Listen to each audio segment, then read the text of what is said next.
All right, so the US elections are very much around the corner. It seems like Kamala Harris is the official nominee of the Democratic Party. It is going to be Trump versus Kamala Harris.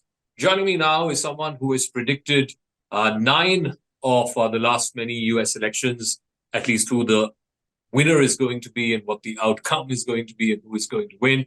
Mr. Allan Lichtman, thank you very much, sir, for joining us here on the News 18 network. My pleasure. I would say 10 out of 10 because I actually got 2000 right. The wrong person was elected president based on the intent of the voters, as I proved in my report to the U.S. Commission on Civil Rights, which is still on their website. So let me start with your 13 keys, the factors or the indicators that you use to predict the outcome of an election as to who will win, who will become president. You say that whoever is the winner has to get at least 6 out of the 13. Tell us a little bit more about these keys and what are these critical 6 that someone needs to get to eventually win the race. Yes, my 13 key system is based upon the finding that American presidential elections are essentially up or down on the strength and performance of the party holding the White House. And there's very little influence that the challenging party has on the outcome of the election. And the keys specifically gauge the strength and performance of the White House party. And you have it a little bit backwards. The way it works is if 6 or more of the 13 keys go against the White House party, they are predicted losers. Otherwise, they are predicted winners. So the critical thing is 6 strikes and you're out. So you look at my system and you determine whether or not 6 or more of the keys go against the incumbent party. And my system encompasses midterm election results, incumbency, contests for the incumbent party, third parties, short and long-term economy, social unrest, policy change, scandal, foreign/military failure, and foreign military success.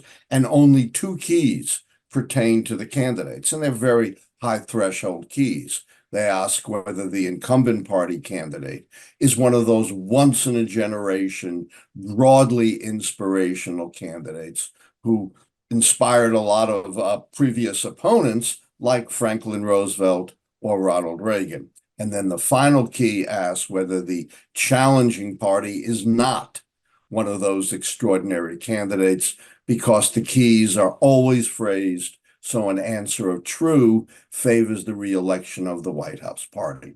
And as you indicated, I've used the keys successfully since I predicted Ronald Reagan's re-election in April 1982, nearly 3 years ahead of time, when the American economy was experiencing the worst recession at that point since the Great Depression, and 60% of Americans said Ronald Reagan shouldn't run again.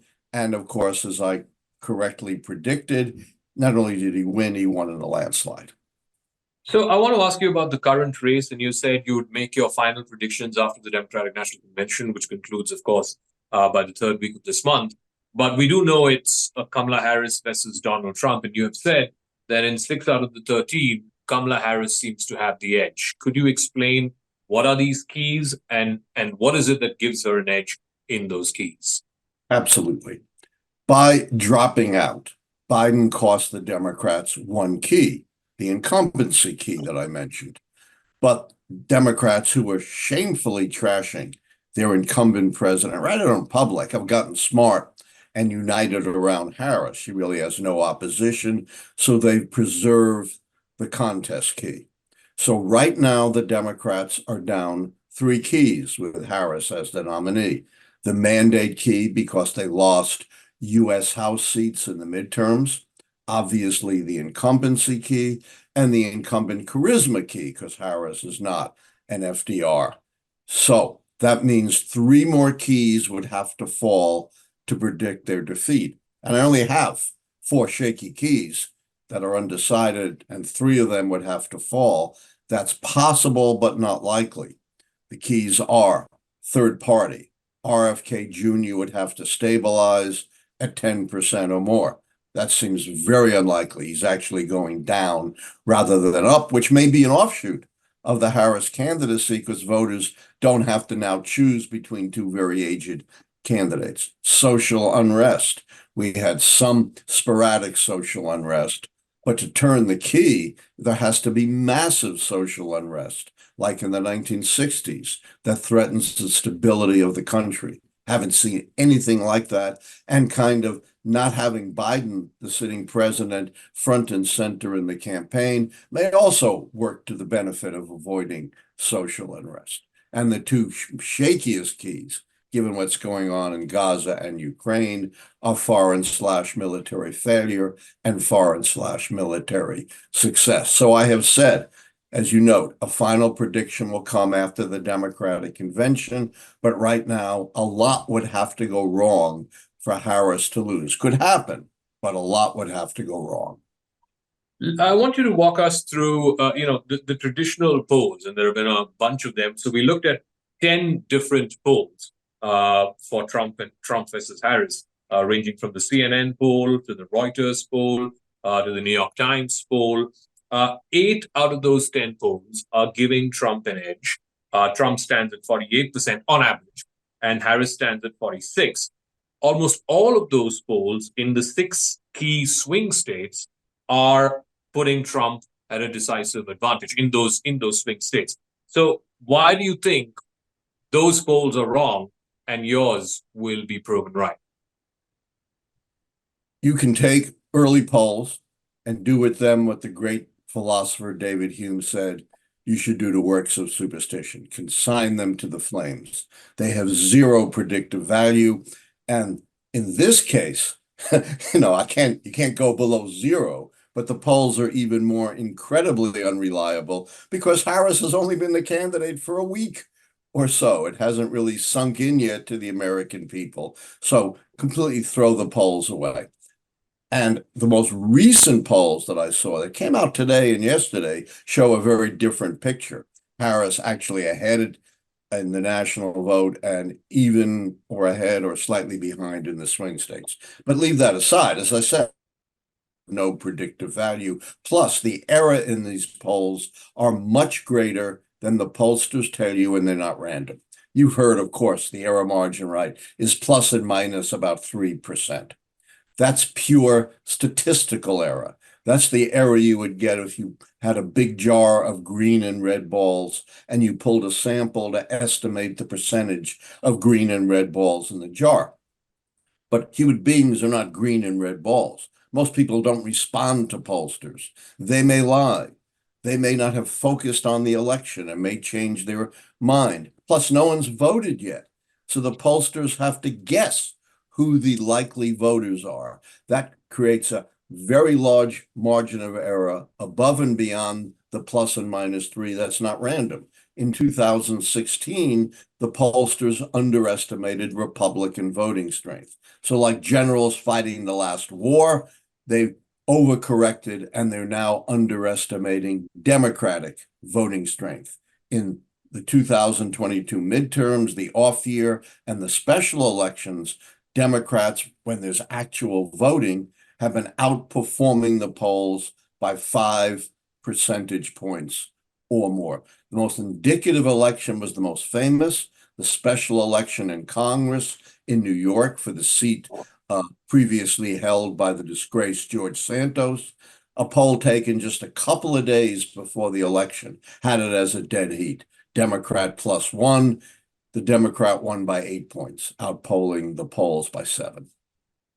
Okay, so just in this past month, in July, in the space of a week, we've had 2 very dramatic events which have a significant bearing on the race itself. First, on the 13th of July, you had the assassination attempt on Trump, and then his pictures after that rally in Pennsylvania. And it was expected that he would get a bump up because he went straight from there into the Republican National Convention, where he was almost deified. He was given almost demigod-like treatment. And then a week after that, Biden withdrew from the race, and Kamala Harris became the nominee for the Democratic Party. And again, we're seeing a bump up her appeals to Gen Z, the fact that she's got the Democratic leadership and the rank and file to sort of rally around her. What sort of impact you reckon these two events will have on the race itself and on the candidates itself and their chances? I already explained the impact of the Harris candidacy. We went over that in detail. The Trump assassination attempt, the convention, zero effect on my keys. The keys are the North Star of prediction. They remain unchanged despite the ebb and flow of campaign events. Every 4 years, someone comes to me and says, you got to change your keys because we have something so different this year. We have an African American running. Never had that. The nation will never elect an African American. We have a woman running. We have social media. We have a presidential candidate on tape bragging about sexually assaulting women. Surely you have to change your prediction of a Trump win. And of course I don't, because the keys are incredibly robust. Retrospectively, they go all the way back in development to 1860, when we had no women voting. Most African Americans were enslaved. We were an African American economy, no automobiles, no airplanes, no radio, no television. So the keys have endured vastly greater changes than we see in individual elections. Plus, you try to change your model on the fly, that's a sure recipe for error. I do want to talk to you about whether you see a major difference in Biden being on top of the ticket or now Harris being on top of the ticket. And I want to go back to that whole thing. Biden had an appeal in the Rust Belt states. He definitely won Pennsylvania, Wisconsin, Michigan. And he had an appeal that could go beyond the traditional rainbow coalition that the Democrats depended on since Obama's time. Can Harris sort of cut through to the average Trump voter, or at least the independent voter, who may be put off by Trump, but has those very, very resonant working class problems, which Trump seems to be appealing to or speaking to? There's an old Zen saying, unask the question. That's the wrong question to be asking me. You cannot predict elections by trying to parse out who candidates appeal to, who candidates don't appeal to, what might happen in this state or that state. That is an impossible way to predict elections. That's why I have the keys, which are integral parameters that transcend all of those individual events, attempts to, predict bottom up. To the example of your cup of tea. You pour sugar in your tea. You can't learn anything by trying to follow the individual sugar molecules. But through some simple integral parameters, you can learn a lot, like sweetness and density. That's the beauty of the keys. They deal with the simple integral parameters of incumbent performance and strength that transcends all of these really inaccurate measures to try to predict elections. That's one of the reasons why so many of the analysts, almost all of them, were wrong about 2016. They were wrong about 2012, when after Obama's disastrous first performance in the debate, the polls turned against him. They were wrong about 1988, when George Bush fell 17 points behind Dukakis in June of the election year. One final question. You were one of the few, in fact, probably the only one, who was predicting a Biden victory even before Biden pulled out of this race, even though many Democrats themselves were not sure. Let me correct you before you Okay. go on. I did not predict a Biden victory. You've made very clear I'm issuing no final prediction Correct. until after the convention. What I have said is the same thing I've told you today, that a lot would have to go wrong. It could, but a lot would have to go wrong for Biden to lose. Same thing I'm saying about Harris. So yeah, let's say you had put Biden ahead, even when a lot of Democrats were not, didn't believe that he would win the race. Also, some people have sort of criticized your analysis and your predictions by looking at your Twitter timeline and saying that you have not been exactly favorable to Trump In fact, they say that your Twitter timeline has an anti-Trump narrative. You've called him a plutocrat. You have feared the demise of democracy if Trump were to come back to office. And so the accusation is against you is that now that you're predicting Harris win, is that it's bias more than any objective analysis. Yes, my answer is simple. Absolutely, like every other person on the planet, I have my own political views.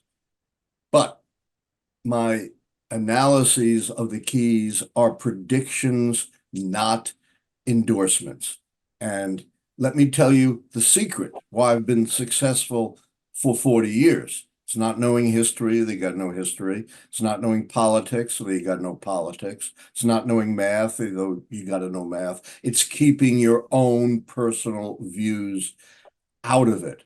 And I've trained for many, many years as an historian to do that. If I just predicted according to my own personal views, I'd be wrong half the time. Plus, I have absolute evidence that I don't predict according to these biases that they claim. 2016, as you note, I was virtually alone in predicting a Donald Trump win, which you can imagine made me incredibly unpopular in 90% plus Democratic Washington, D.C., where I teach at American universities. So the idea that I might now predict a Trump loss is because of bias is nonsense. My first prediction, as I pointed out to you, was the very conservative Ronald Reagan in 1988, when every pundit had written off George H.W. Bush, the Republican. I said, forget the polls, forget the pundits. Bush is a shoo-in to win. So if you look at my record, absolutely my predictions have nothing to do with my political views. I do want to ask you one just very quick follow-up, just to add on to what you said. You were one of the very few who predicted a Trump victory in 2016 when none of the polls were predicting a Trump victory. I don't think even the exit polls gave a Trump victory. But again, a lot of people back then said that was because Hillary Clinton was the candidate against him. America was not ready for a woman president, and Hillary was not exactly a universally liked figure. What does Kamala Harris bring to this table? Because again, if she were to win, she would become America's first ever woman president. Yeah. What does she bring to the table, which Hillary Clinton did not 8 years ago? Well, again, unasked the question. All of this post-election analysis, again, you can take it and throw it into the fireplace. It's worthless. Yes, all those analysts who said Hillary was certain to win after the fact, after they were proven wrong, said, oh, well, America wasn't ready for a woman president. That has absolutely zero scientific value. That's the point of the keys. Remember, people told me America was not ready for an African American, right? Donald Trump surely was going to lose after Access Hollywood. And the whole point of the keys is to transcend all of these top of the head, non-scientific punditry that from pundits who have no track record in predicting elections. So I think in terms of Harris, I already explained to you that she preserves the contest key and may have a positive influence on the social unrest and third-party keys. But this notion of America is not ready, has no scientific basis whatsoever. When John Kennedy ran, only the second Catholic in American history to run, people, oh, America is not ready for a Catholic president. Come on. Okay. Allan Lichtman, as always, a pleasure speaking with you, sir. And thank you for this very insightful, no-holds-barred conversation. Thank you. Thank you for an excellent interview. I really enjoyed it.